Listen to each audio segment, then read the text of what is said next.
نبی کریم صلی اللہ علیہ وسلم کی صفات کے بارے میں احادیث۔ حضرت حسن بن علی رضی اللہ تعالی عنہ فرماتے ہیں کہ میں نے اپنے ماموں ہند بن ابی حالہ سے حضور اکرم صلی اللہ علیہ وسلم کا حلیہ مبارک دریافت کیا، اور وہ حضور صلی اللہ علیہ وسلم کے حلیہ مبارک کو بہت ہی کثرت اور وضاحت سے بیان کیا کرتے تھے، اور میرا دل چاہتا تھا کہ وہ ان اوصاف جمیلہ میں سے کچھ میرے سامنے بھی ذکر کریں، تاکہ میں ان اوصاف جمیلہ کو ذہن نشین کر کے اپنے اندر پیدا کرنے کی کوشش کروں۔ حضرت حسن رضی اللہ تعالی عنہ کی عمر حضور صلی اللہ علیہ وسلم کے وصال کے وقت 7 سال کی تھی، اس لیے کم سنی کی وجہ سے آپ کے اوصاف جمیلہ کو غور سے دیکھنے اور محفوظ کرنے کو ان کو موقع نہیں ملا تھا۔ مامو جان نے حضور اکرم صلی اللہ علیہ وسلم کے حلیہ شریف کے متعلق یہ فرمایا کہ آپ خود اپنی ذات و صفات کے اعتبار سے بھی شاندار تھے اور دوسروں کی نظروں میں بھی بڑے رتبے والے تھے۔ آپ کا چہرہ مبارک 14ویں رات کے چاند کی طرح چمکتا تھا۔ آپ کا قد مبارک بالکل درمیانی قد والے سے کسی قدر لمبا تھا، لیکن زیادہ لمبے قد والے سے چھوٹا تھا۔ سر مبارک اعتدال کے ساتھ بڑا تھا۔ بال مبارک کسی قدر بل کھائے ہوئے تھے۔ اگر سر کے بالوں میں اتفاقاً خود مانگ نکل آتی تو مانگ رہنے دیتے، ورنہ آپ خود مانگ نکالنے کا اہتمام نہ فرماتے تھے، یعنی اگر بسہولت مانگ نکل آتی تو نکال لیتے تھے، اور اگر کسی وجہ سے بسہولت نہ نکلتی اور کنگھی وغیرہ کی ضرورت ہوتی تو اس وقت نہ نکالتے، کسی دوسرے وقت جب کنگھی وغیرہ موجود ہوتی تو نکال لیتے۔ جس زمانے میں آپ کے بال مبارک زیادہ ہوتے تھے تو کان کی لو سے بڑھ جاتے۔ آپ کا رنگ نہایت چمکدار تھا اور پیشانی کشادہ۔ آپ کے ابرو خمدار، باریک اور گنجان تھے۔ دونوں ابر جدا جدا تھے، ایک دوسرے سے ملے ہوئے نہیں تھے۔ ان دونوں کے درمیان ایک رگ تھی جو غصہ کے وقت ابھر جاتی تھی۔ آپ کی ناک بلندی مائل تھی اور اس پر ایک چمک اور نور تھا۔ ابتداءً دیکھنے والا آپ کو بڑی ناک والا سمجھتا تھا، لیکن غور سے دیکھنے سے معلوم ہوتا کہ حسن و چمک کی وجہ سے بلند معلوم ہوتی ہے، ورنہ فی نفس ہی زیادہ بلند نہیں ہے۔ آپ کی داڑھی مبارک بھرپور اور گنجان تھی۔ آپ کی پتلی نہایت سیاہ تھی۔ رخسار مبارک ہموار اور ہلکے تھے، گوشت لٹکے ہوئے نہیں تھے۔ آپ کا دہن مبارک اعتدال کے ساتھ فراخ تھا، یعنی تنگ منہ نہ تھا۔ آپ کے دندان مبارک باریک اور آبدار تھے، اور ان میں سے سامنے کے دانتوں میں ذرا ذرا فصل بھی تھا۔ سینے سے ناف تک بالوں کی ایک باریک لکیر تھی۔ آپ کی گردن مبارک ایسی خوبصورت اور باریک تھی جیسے کہ مورتی کی گردن صاف تراشی ہوئی ہوتی ہے، اور رنگ میں چاندی جیسی صاف اور خوبصورت تھی۔ آپ کے سب اعضاء نہایت معتدل اور پرگوشت تھے، اور بدن گٹھا ہوا نہ تھا۔ پیٹ اور سینہ مبارک ہموار تھا، لیکن سینہ فراخ اور چوڑا تھا۔ آپ کے دونوں مونڈھوں کے درمیان کچھ زیادہ فاصلہ تھا۔ جوڑوں کی ہڈیاں قوی اور بڑی تھیں، جو قوت کی دلیل ہوتی ہے۔ آپ کے بدن کا وہ حصہ بھی جو کپڑوں سے باہر رہتا تھا روشن اور چمکدار تھا، چجائے کہ وہ حصہ جو کپڑوں میں ڈھکا رہتا ہو۔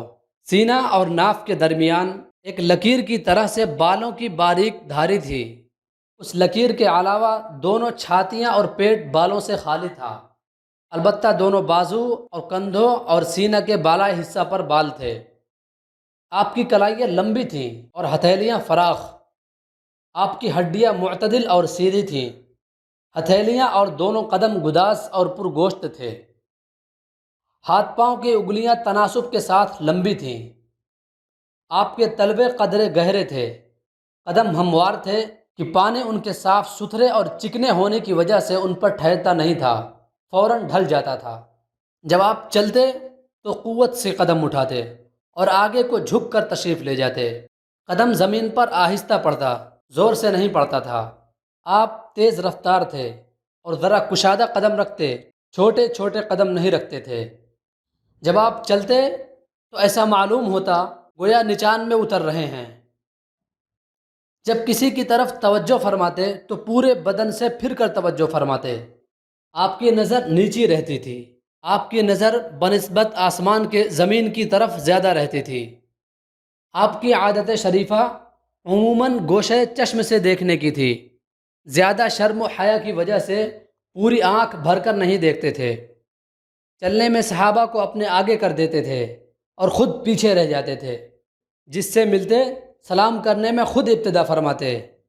حضرت حسن رضی اللہ تعالی عنہ فرماتے ہیں کہ میں نے اپنے ماموں جان سے کہا کہ حضور صلی اللہ علیہ وسلم کی گفتگو کی مجھے کیفیت بتائیں۔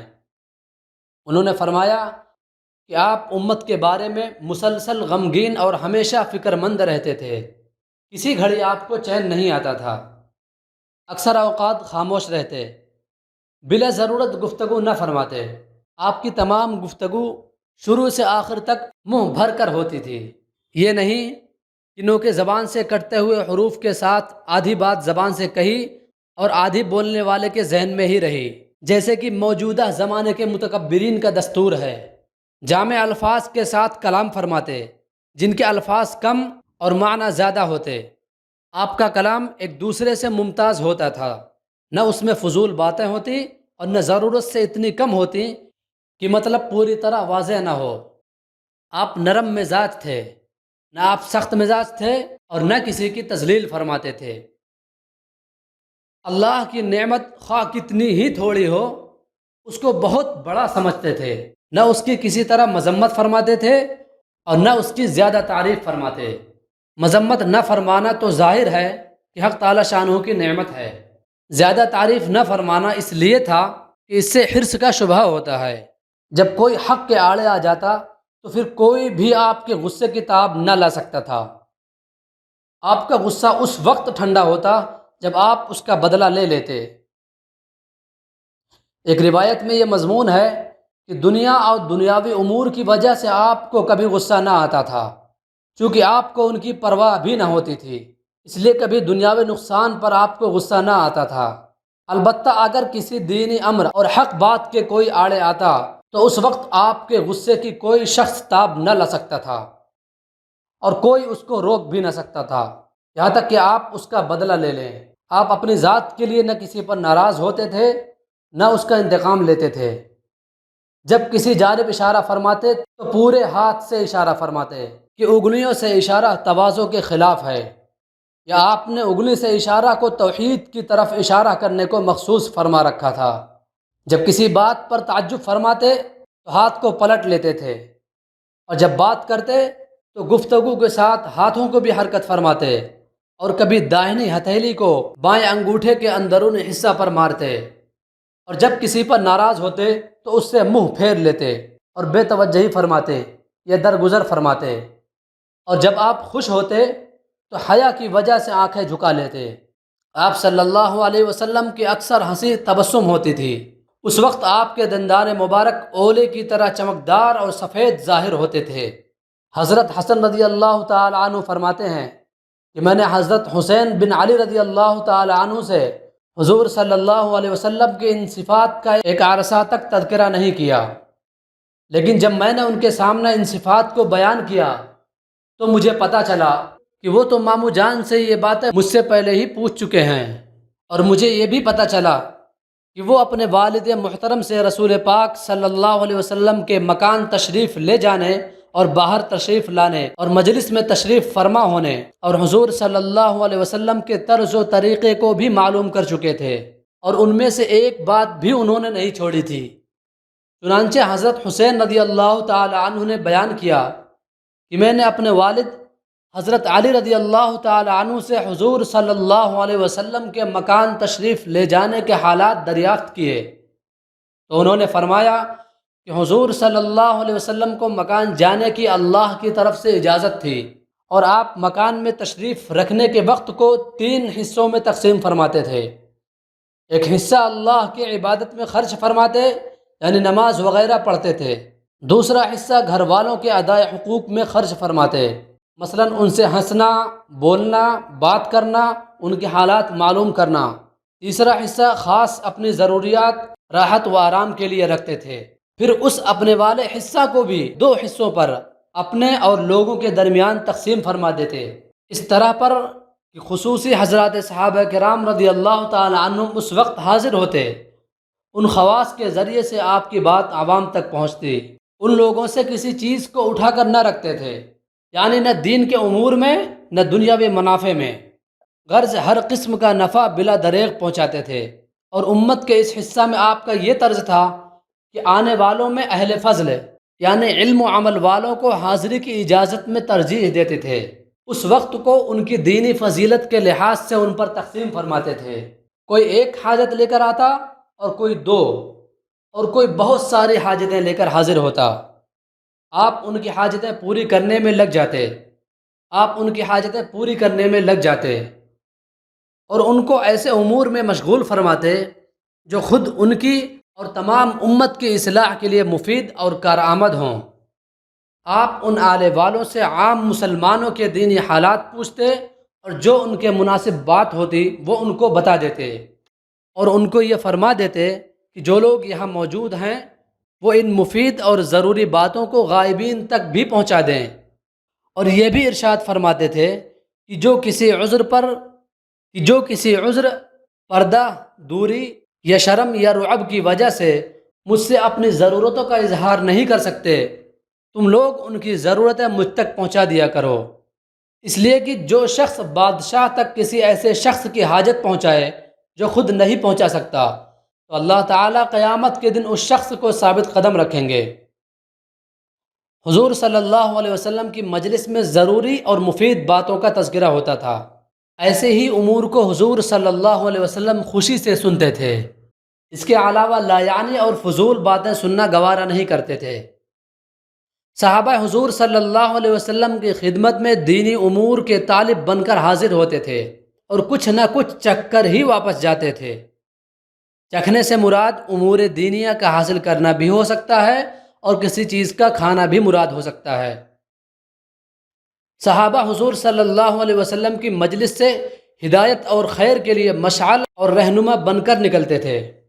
حضرت حسین رضی اللہ تعالی عنہ فرماتے ہیں کہ میں نے اپنے والد سے حضور صلی اللہ علیہ وسلم کی باہر تشریف آوری کے متعلق دریافت کیا کہ آپ باہر تشریف لا کر کیا کرتے تھے، تو انہوں نے فرمایا کہ حضور صلی اللہ علیہ وسلم ضروری امور کے علاوہ اپنی زبان کو استعمال نہیں فرماتے تھے، آنے والوں کی تعلیف قلوب فرماتے، ان کو مانوس فرماتے، متوحش نہیں بناتے تھے، یعنی تنبیہ وغیرہ میں ایسا طرز اختیار نہ فرماتے جس سے ان کو حاضری میں وحشت ہونے لگے، یا ایسے امور ارشاد نہ فرماتے جن کی وجہ سے دین سے نفرت ہونے لگے، اور ہر قوم کے کریم اور معزز کا اکرام فرماتے، اور اس کو خود اپنی طرف سے بھی اسی قوم پر متولی سردار مقرر فرما دیتے، لوگوں کو عذاب الہی سے ڈراتے یا مضر امور سے بچنے کی تاکید فرماتے، یا لوگوں کو دوسروں سے احتیاط رکھنے کی تاکید فرماتے، اور خود اپنی بھی لوگوں کو تکلیف پہنچانے یا نقصان پہنچانے سے حفاظت فرماتے، لیکن باوجود خود احتیاط رکھنے اور احتیاط کی تاکید کے کسی سے اپنی خندہ پیشانی اور خوش خلقی نہیں ہٹاتے، اور اپنے صحابہ کی خبرگیری فرماتے، لوگوں کے حالات آپس کے معاملات کی تحقیق فرما کر ان کی اصلاح فرماتے، اچھی بات کی تحسین فرما کر اس کی تقویت فرماتے، اور بری بات کی برائی بتا کر اسے زائل فرماتے اور روک دیتے۔ حضور صلی اللہ علیہ وسلم ہر امر میں اعتدال اور میانہ روی اختیار فرماتے، بات پکی اور صحیح فرماتے، نہ اس طرح کہ کبھی کچھ اور کبھی کچھ، لوگوں کی اصلاح سے غفلت نہ فرماتے کہ مبادا وہ دین سے غافل ہو جائیں یا حق سے ہٹ جائیں۔ ہر کام کے لیے آپ کے ہاں ایک خاص انتظام تھا، امر حق میں نہ کبھی کوتاہی فرماتے تھے نہ حد سے تجاوز فرماتے تھے۔ آپ کی خدمت میں حاضر ہونے والے خلقت کے بہترین افراد ہوتے تھے، آپ کے نزدیک افضل وہی ہوتا تھا جو ہر ایک کا بھلا چاہنے والا ہو، آپ کے نزدیک بڑے رتبے والا وہی ہوتا تھا جو مخلوق کی غم گساری اور مدد میں زیادہ حصہ لے۔ حضرت حسین رضی اللہ تعالی عنہ فرماتے ہیں کہ میں نے اپنے والد محترم سے حضور صلی اللہ علیہ وسلم کی مجلس کے حالات دریافت کیے تو انہوں نے فرمایا کہ آپ کی نشست و برخاست سب اللہ کے ذکر سے ہوتی تھی، اور آپ اپنے لیے کوئی جگہ مخصوص نہیں فرماتے تھے اور دوسروں کو بھی جگہ مخصوص کرنے سے منع فرماتے تھے، اور جب کسی جگہ آپ تشریف لے جاتے تو جہاں جگہ ملتی وہیں تشریف رکھتے، اور اسی کا لوگوں کو حکم فرماتے کہ جہاں جگہ خالی مل جایا کرے بیٹھ جایا کرو۔ آپ حاضرین مجلس میں سے ہر ایک کا حق ادا فرماتے، یعنی بشاشت اور بات چیت میں جتنا اس کا حق ہوتا اس کو پورا فرماتے۔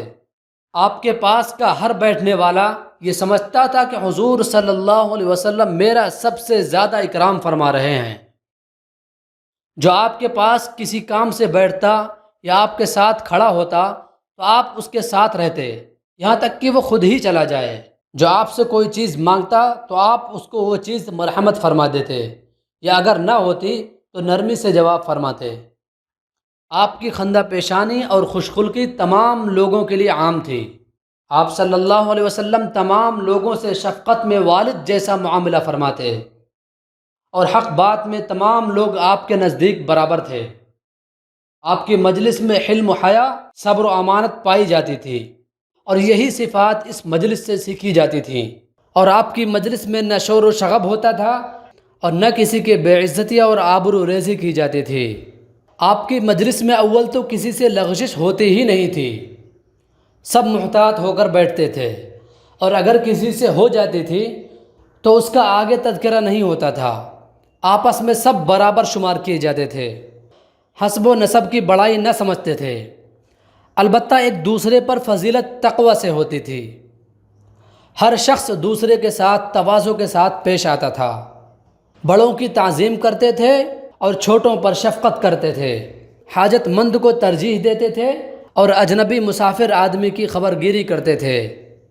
حضرت حسین رضی اللہ تعالی عنہ فرماتے ہیں کہ میں نے اپنے والد محترم سے حضور صلی اللہ علیہ وسلم کا اپنے اہل مجلس کے ساتھ کا طرز پوچھا تو انہوں نے فرمایا کہ آپ ہمیشہ خندہ پیشانی اور خوش خلقی سے پیش آتے تھے، یعنی چہرے انور پر تبسم اور بشاشت کا اثر نمایاں ہوتا تھا۔ آپ نرم مزاج تھے، یعنی کسی بات میں لوگوں کو آپ کی موافقت کی ضرورت ہوتی تھی تو آپ سہولت سے موافق ہو جاتے تھے۔ آپ نہ سخت دگو تھے نہ سخت دل، نہ فحش گوئی اور بد کلامی فرماتے تھے، نہ عیب گیر تھے کہ دوسروں کے عیب پکڑیں، نہ زیادہ مذاق کرنے والے۔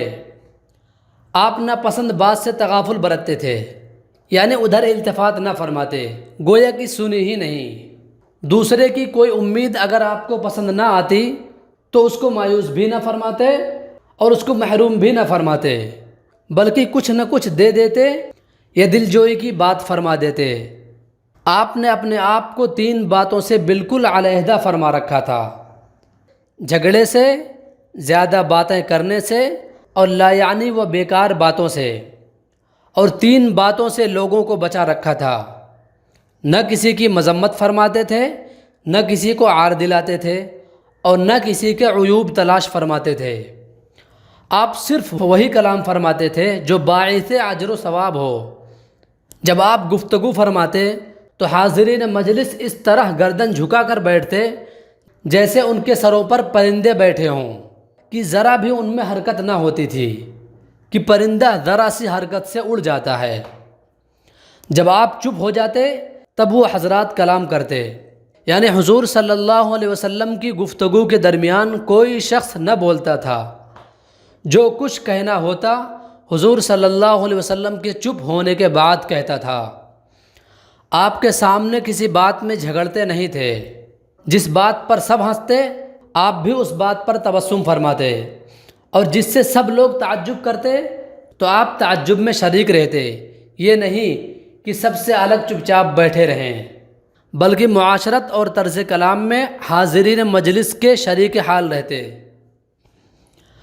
اجنبی مسافر آدمی کی سخت گفتگو اور بدتمیزی کے سوال پر صبر فرماتے، چونکہ اجنبی مسافر لوگ ہر قسم کے سوالات کر لیتے تھے، اس وجہ سے بعض صحابہ رضی اللہ تعالی عنہم ایسے اجنبی مسافروں کو آپ کی مجلس میں لے آتے تھے تاکہ ان کے ہر قسم کے سوالات سے خود بھی منتفع ہوں، اور ایسی باتیں جن کو ادب کی وجہ سے یہ حضرات نہیں پوچھ سکتے تھے وہ بھی معلوم ہو جائیں۔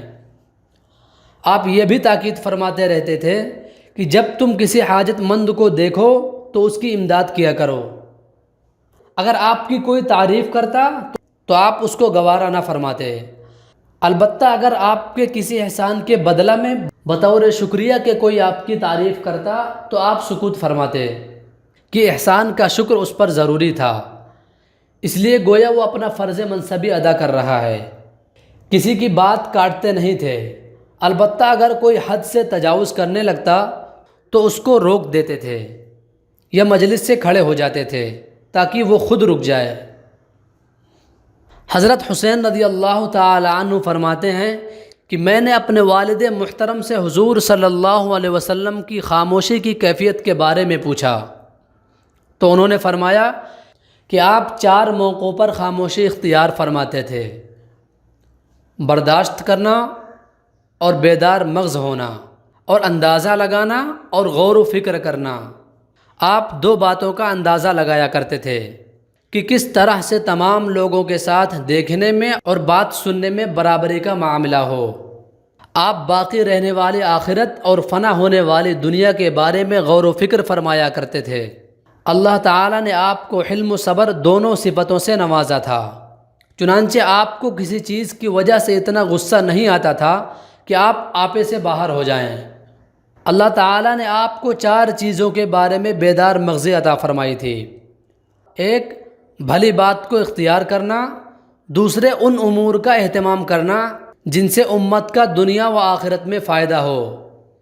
اس روایت میں 4 چیزوں میں سے صرف 2 کا ذکر ہے، اور کنز العمال کی روایت کے آخر میں یہ مضمون بھی ہے کہ اللہ تعالیٰ نے آپ کو 4 چیزوں کے بارے میں بیدار مغزی عطا فرمائی تھی: 1 نیک بات کو اختیار کرنا تاکہ اس نیک بات میں لوگ آپ کی اقتدا کریں، 2 بری بات کو چھوڑنا تاکہ لوگ بھی اس سے رک جائیں، 3 اپنی امت کی بھلائی والے کاموں کے بارے میں خوب سوچ بچار کرنا، 4 امت کے لیے ان امور کا اہتمام کرنا جس سے ان کی دنیا و آخرت کا فائدہ ہو۔